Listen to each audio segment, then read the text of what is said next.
जनाब नरेंद्र मोदी जी जनाब नरेंद्र मोदी जी जनाब राजनाथ सिंह जी जनाब राजनाथ सिंह जी जनाब अमित शाह जी भारतीय जनता पार्टी भारतीय जनता पार्टी आजाद हिंदुस्तान आजाद हिंदुस्तान जनाब डिफेंस मिनिस्टर जी आपकी दुआ है बढ़िया शाम को मिलेंगे सर इंशाल्लाह आपसे मिलेंगे thank you sir thank you sir thank you thank you sir thank you sir thank you बहुत बहुत शुक्रिया। अध्यक्ष रहे 13 मार्च 2026 को लद्दाख के उपराज्यपाल का पदभार संभालने से पहले आप मई 2022 से मार्च 2026 तक दिल्ली के उपराज्यपाल के पद पर भी आसीन रहे। माननीय राज्यपाल जी के मार्गदर्शन में लद्दाख कई ऐतिहासिक पहल का साक्षी बन रहा है, जिसके अंतर्गत पर्यटन तथा बुनियादी ढांचे के विकास पर विशेष बल दिया जा रहा है। माननीय उपराज्यपाल महोदय का आगमन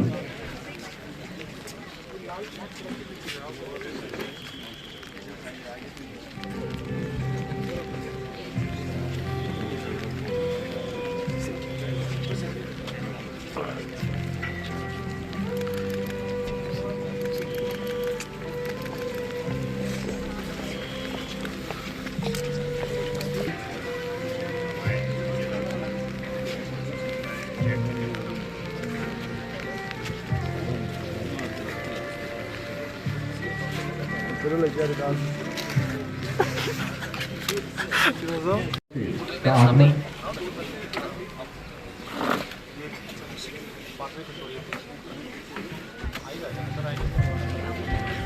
विगत सदनों कुछ ही पलों में भारत के माननीय रक्षा मंत्री जी हमारे बीच पधारेंगे। माननीय श्री राजनाथ सिंह जी की एक साधारण शिक्षक से भारत के रक्षा मंत्री तक की जीवन यात्रा 5 से जोड़ने का व्यापक अभियान चलाया। आपने उत्तर प्रदेश के मुख्यमंत्री के पद पर रहते हुए ग्रामीण विकास 2019 से देश के रक्षा मंत्री के पद पर आसीन माननीय श्री राजनाथ सिंह जी अमर बलिदानियों के सम्मान, सेवारत तथा सेवानिवृत्त सैनिकों के कल्याण एवं तीनों सेनाओं के सशक्तिकरण में अग्रणी भूमिका निभा रहे हैं।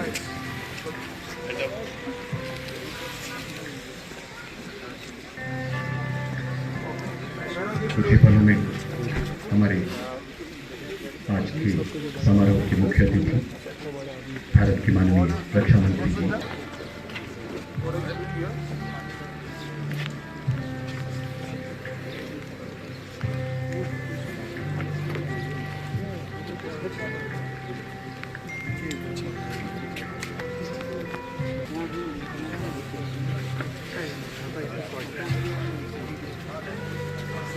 सर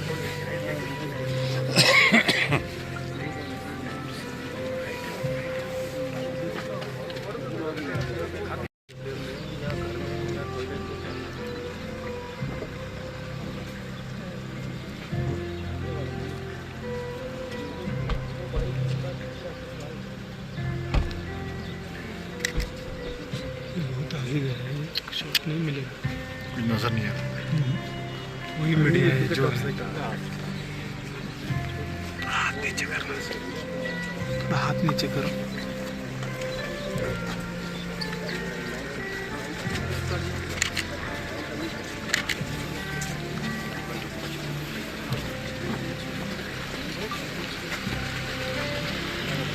दिनों से गुंजयमान होगा।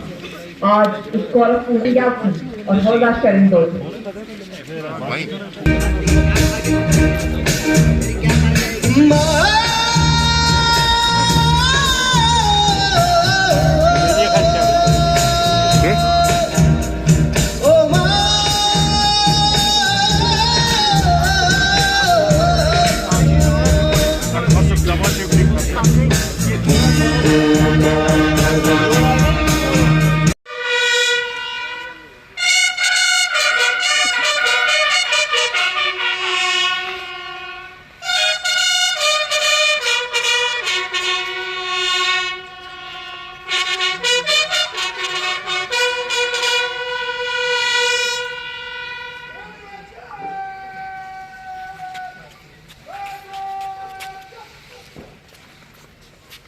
देवियों और सज्जनों, अब Ladakh scout regimental centre band द्वारा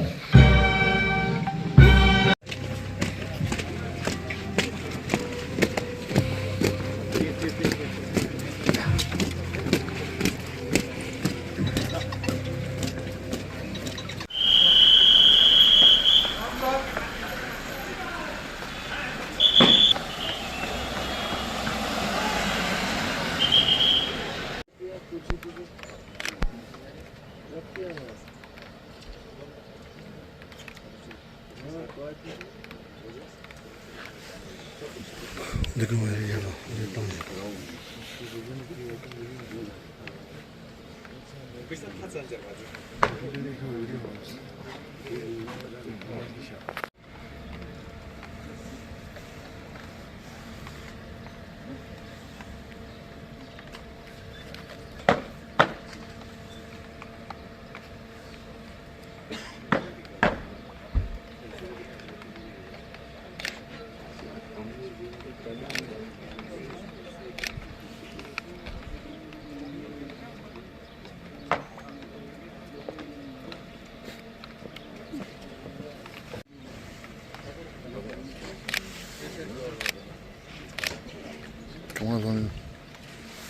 देवियों और सज्जनों, अब लद्दाख सेवा मेडल अभिषेक सेवा मेडल सेना मेडल विशिष्ट सेवा मेडल मेरा सामाजिक पोलिंग बोर्ड द्वारा संस्थान की जारी की जाएगी।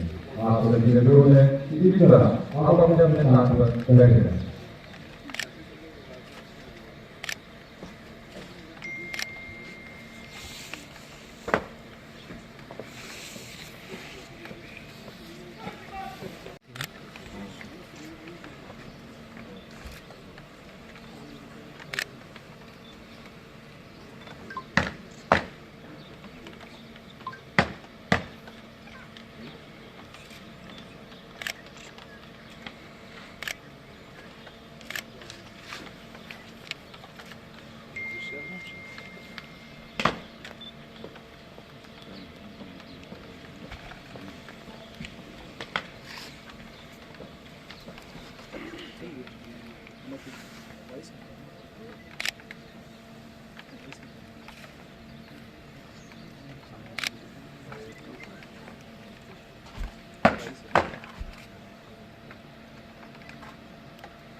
राजनाथ सिंह जी के साधारण शिक्षक से भारत के रक्षा मंत्री तक की जीवन यात्रा 5 दशक से अधिक की सतत सेवा संगठन निर्माण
Member of Parliament, Ladakh, General Dheeraj Singh, Chief of Army Staff, Lieutenant General Prateek Sharma, Chief Kundra, Chief Secretary Ladakh, Lieutenant General Madan Raj Pandey, GOC 14, Air Marshal Ashish Singh, Senior Air Staff Officer, Western Air Command, यहाँ मौजूद सभी अधिकारियों, जवानों और उनके परिवारजन, मेरे प्यारे एमसीसी के कैडेट्स और छात्रों, डिस्टिंग्विश्ड गेस्ट, मीडिया के मित्रों, देवियों व सज्जनों,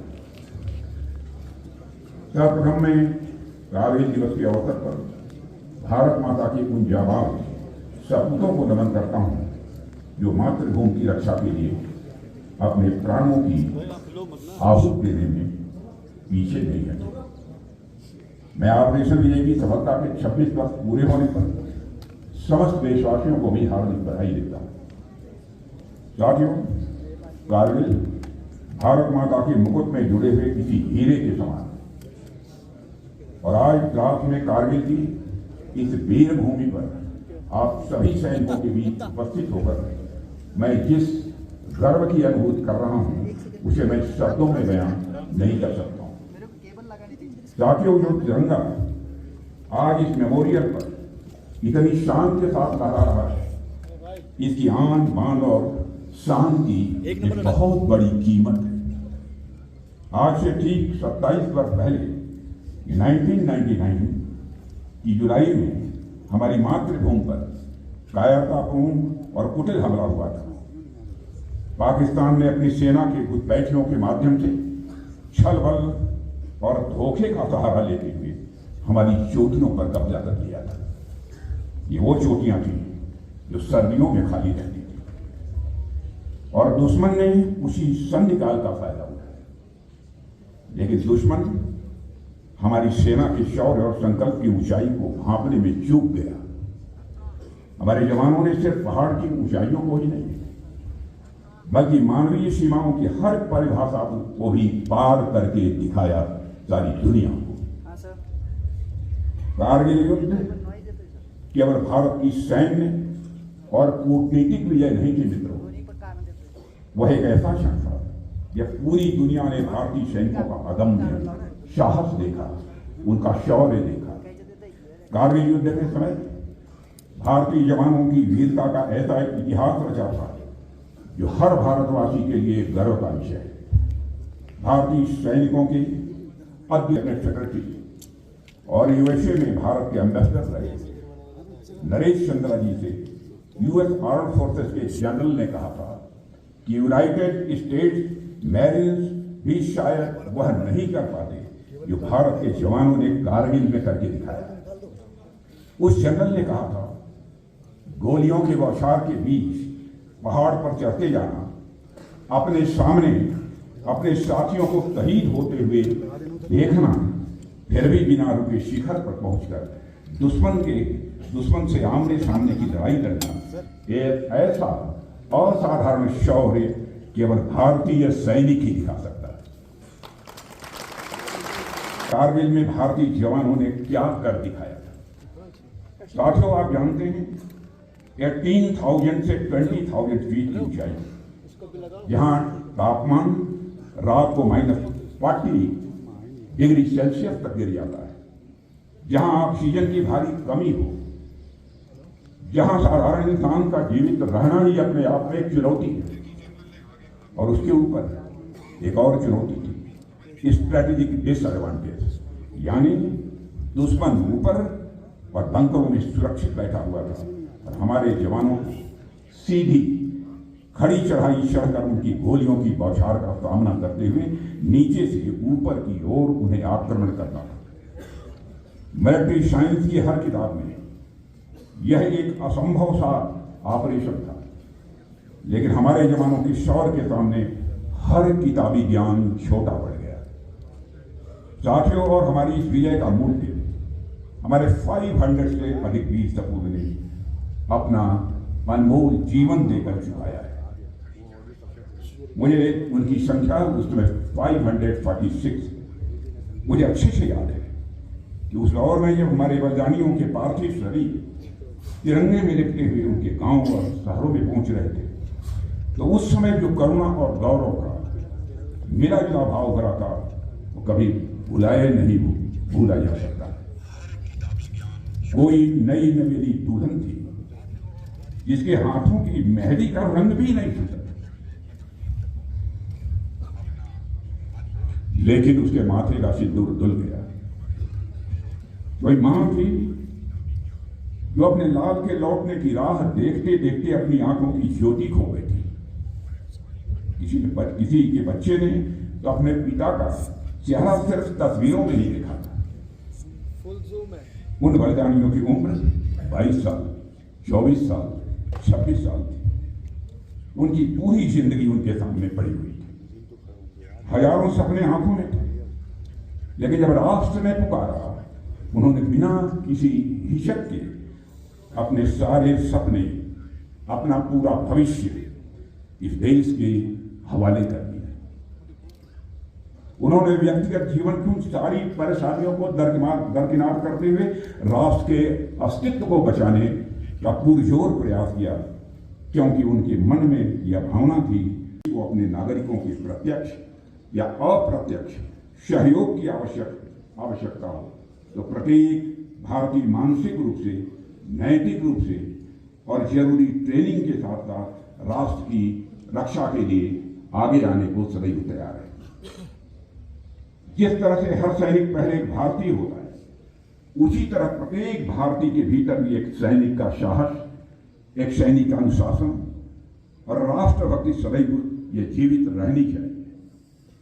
साथियों, अभी कुछ ही दिन पहले दिल्ली में नेशनल वार मेमोरियल से मैंने शौर्य विजय यात्रा को हरी झंडी दिखाई थी। वो राइडर्स अपने साथ नेशनल वार मेमोरियल की पवित्र मिट्टी का एक कलश लेकर आए और आज वही मिट्टी कारगिल वार मेमोरियल पर अर्पित हो रही है।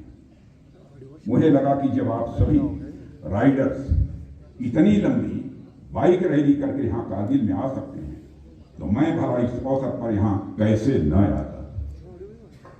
आपकी यह बाइक रैली भी उसी एकता की भावना की प्रतीक है। आपकी बाइक रैली भी उसी एकता की भावना की प्रतीक है, जिस भावना को हमारे सैनिक अपने अंदर धारण किए हुए होते हैं। साथियों, जैसा कि आप सब जानते हैं, हम जब 2047 तक विकसित भारत के निर्माण की ओर अग्रसर हैं, यह संकल्प सिर्फ इकोनॉमिक प्रॉस्पेरिटी का नहीं है, बल्कि यह स्ट्रेटेजिक पावर, कल्चरल प्राइड और सोशल हार्मनी का भी एक संकल्प है। और यह संकल्प तभी सिद्ध होगा जब राष्ट्र निर्माण के हर क्षेत्र में हम सब कारगिल के शहीदों जैसी निष्ठा और कर्तव्य परायणता का परिचय देंगे। साथियों, हमारी सरकार हमारे प्रधानमंत्री श्री नरेंद्र मोदी जी के नेतृत्व में राष्ट्र की सुरक्षा को सर्वोच्च प्राथमिकता दे रही है। कारगिल युद्ध ने हमें सिखाया था कि हमें अपनी सीमाओं पर हर मौसम में, हर परिस्थिति में हमेशा सजग रहना होगा, और इसलिए हमने न केवल अपनी सीमाओं पर बुनियादी ढांचे को ही मजबूत किया है, बल्कि अपनी सैन्य ताकत को भी समय के अनुसार जितना आधुनिकतम बना सकते थे बनाया है, और इसे और आधुनिकतम बनाने का सिलसिला आगे भी ये जारी रहेगा।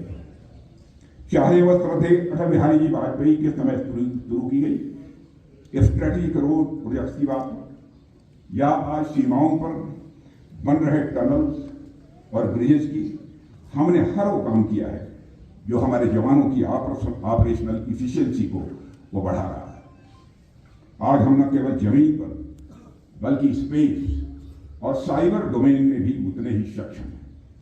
आत्मनिर्भर भारत के तहत साथियों, हम रक्षा उत्पादन में आत्मनिर्भरता की ओर तेजी से आगे बढ़ रहे हैं।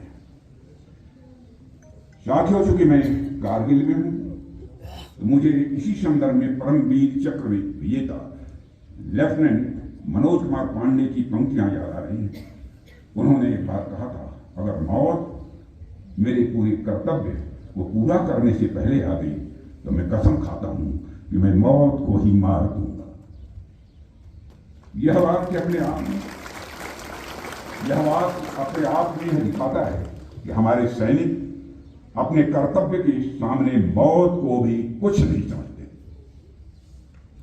इसी तरह कैप्टन विक्रम बत्रा ने भी कहा था, तिरंगा लहरा कर आऊंगा या उसमें लिपट कर आऊंगा, पर आऊंगा जरूर आऊंगा।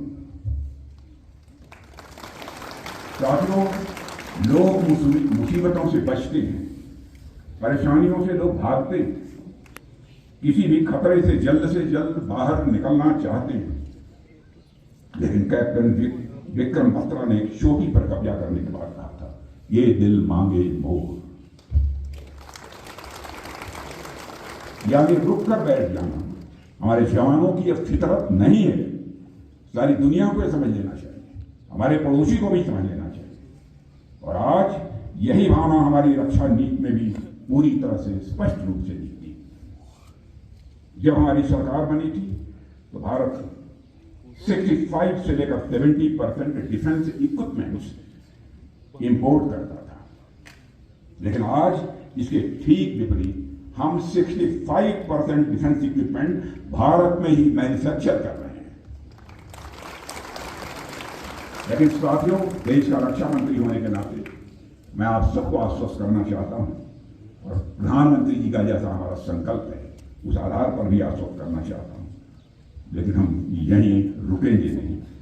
आज हमारे सैनिकों के पास indigenously developed air defence control system Akashteer है, हमने नेक्स्ट जनरेशन आकाश मिसाइल बनाई, हमारे पास सेना का मल्टी बैरल रॉकेट लॉन्चर है, एयर टू एयर मिसाइल अस्त्र है, प्रचंड और ध्रुव जैसी स्वदेशी हेलीकॉप्टर है, तेजस लड़ाकू विमान है, अर्जुन टैंक है, और आधुनिक ड्रोन तथा काउंटर ड्रोन सिस्टम है।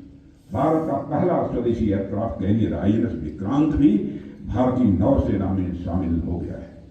लेकिन अभी भी ये दिल मांगे मोर, हम इतने पर नहीं रुकेंगे, आगे भी हम भारत में अधिक modern weapons, next generation fighter aircraft, submarines और मिसाइल्स बनाने के लिए कार्य करते हैं। लेकिन साथियों, सिर्फ सरकार के प्रयास से ही यह पर्याप्त नहीं है। राष्ट्र की सुरक्षा सिर्फ सीमाओं पर तैनात जवानों का काम नहीं है, यह हर नागरिक का कर्तव्य है। और कारगिल ने हमें दिखाया है कि जब देश पर संकट आया तो जाति, धर्म, क्षेत्र और भाषा की सारी दीवारें अपने आप ढह गई। यह भावना, यह एकता हमारी सबसे बड़ी ताकत है। साथियों, मैं सरकार की तरफ से यह आश्वस्त करना चाहता हूं कि भारत के सैनिकों का कल्याण और हमारे राष्ट्र की सुरक्षा हमारी सबसे पहली यह प्राथमिकता है। वह समय गया जब दिल्ली में बैठे हुए लोग सेना को प्राथमिकता नहीं देते थे। आज दिल्ली में भी वैसे लोग बैठे हुए जो भारत की सुरक्षा के लिए सेना को घर में घुसकर मारने की भी खुली छूट दे देते।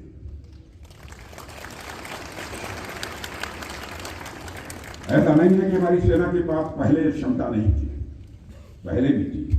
हमारी सेना पहले भी इतनी शक्तिशाली थी, बस कमी थी तो एक पॉलिटिकल विल पावर की, एक राजनीतिक इच्छा शक्ति की कमी थी। और मैं आप लोगों को यहां इस मंच से विश्वास दिलाना चाहता हूं साथियों, केंद्र सरकार की पॉलिटिकल विल पावर, राजनीतिक इच्छा शक्ति में कोई कमी न है, न भविष्य में कोई कमी आने पाएगी। सरकार पूरी तन्मयता से अपनी सेना के साथ खड़ी है। देश की जनता और देश की संसद अपने सैनिकों पर पूरा भरोसा करती है, और हम ये जानते हैं कि जब तक आप सीमाओं पर हमारी रक्षा कर रहे हैं, देश की रक्षा कर रहे हैं, भारत की ओर आंख उठाकर देखने की हिम्मत भी किसी के अंदर नहीं हो सकती। साथियों, केवल कारगिल ही नहीं बल्कि आजाद एवं अदम्य साहस का प्रतीक है, जो हमें याद दिलाती है कि भारत की संप्रभुता, मनुष्य इसी मिट्टी में जन्म लेता है और इसी पर चलकर अपने जीवन का निर्माण भी करता है और अंततः इसी मिट्टी में समाहित हो जाता है। लेकिन जो वीर मातृभूमि के लिए अपना जीवन अर्पित कर देते हैं, उनका बलिदान इस मिट्टी की चेतना बन जाता है। राष्ट्रीय समर स्मारक की स्मारकी को आज यहां उनके द्वारा भेंट किया जाएगा। तेरा वैभव सदा रहेगा, हम दिन चार रहे न रहे, जिनका जीवन मंत्र है। ऐसे माननीय रक्षा मंत्री के मार्गदर्शन में देश के प्रगतिशील नेतृत्व की प्रेरणा से भारतीय सेना की त्रिशक्ति के सशक्तिकरण का इतिहास रचा जा रहा है। Good morning.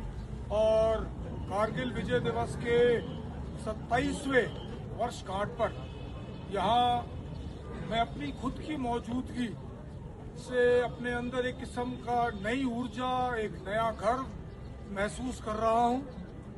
और इस मौके पर मैं हमारे बहादुर वीर शहीदों को विनम्र श्रद्धांजलि अर्पित करता हूँ और साथ ही उनके परिवारों को भी अपना स्नेहपूर्वक नमन करता हूँ।